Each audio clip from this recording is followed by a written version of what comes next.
well, the dough is nicely rested. Now what we do is, we divide the dough into equal portions, say around 30 grams, 30 to 40 grams of this. We divide it into equal portion, roll it out nicely, or you make your palm stiff. Take the dough on it with your other hand, just roll it out, letting your other palm very stiff. You see, you find a nice dough which is a round ball. When you roll it on your palm with the stiff hand, you see the back end gets closed nicely. Okay, so we divide this dough into equal portions, say around, as per your choice, how big you want, but 30 to 40 grams is ideally enough, because you're going to add stuffing to it. Then once you add to it, it nearly comes around a 90 gram paratha, which is good for a serving. It's a good enough portion serving size. So here we divide it. Again, I tell you, keep your other palm stiff. The dough on this, with your second hand, keep on rolling it. Let your palm be stiff on the other side, so that when you close it, you get a nice closed ball over here and a nice round ball. Okay, the last one. See, when I take the dough, I press the dough a little bit inside from all the four sides on my palm, stiff, and I roll it.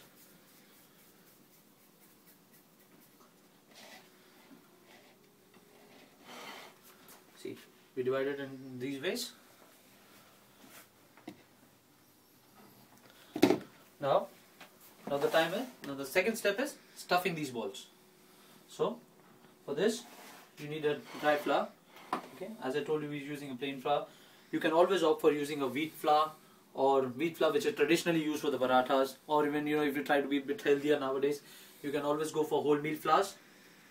But traditionally, wheat flour is the one traditionally used for the parathas and the best ones. Okay, now you take this ball, taking one side of it, just tap it on the dry flour. Okay, turn it around. Now start flattening it from the edges. Just from the edges, start flattening it. Once you start flattening it, the size of this increases.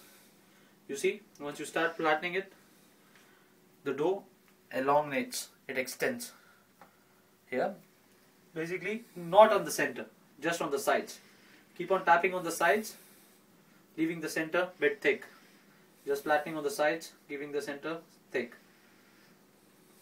It is just making like a small well or a pond, like this.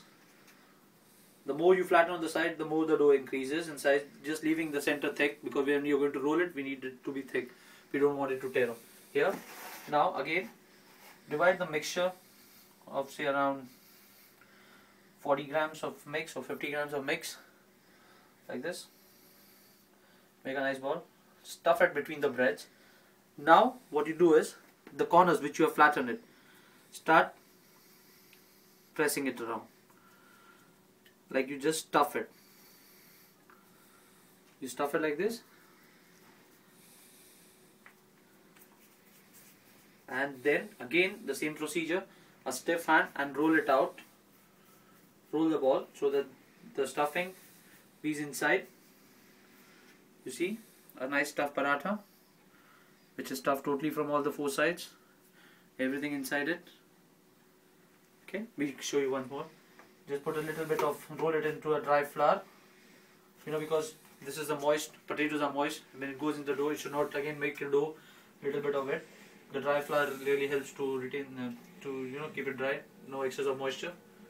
Again, I show you once again. Here we go. We press it a little bit. Once you flatten it a little bit on your sides, just from the side, keep on rotating.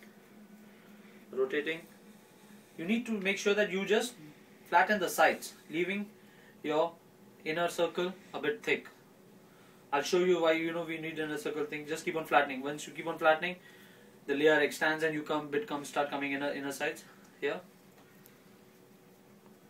So when you start feeling the dough too sticky to your hand, always tap it on a dry flour. This really helps. Okay, here we open it up nicely. Now this sounds to be a bit bigger one to me.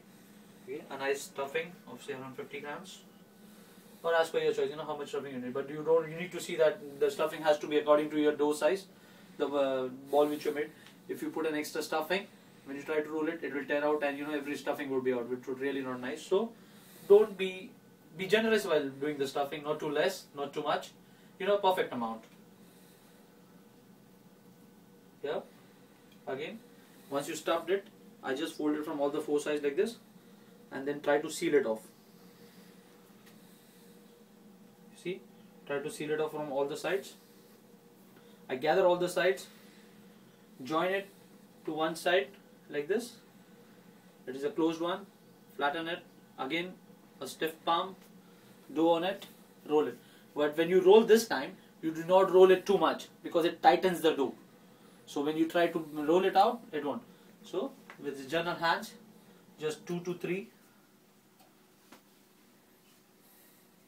rounds, and this is what it is done. You see.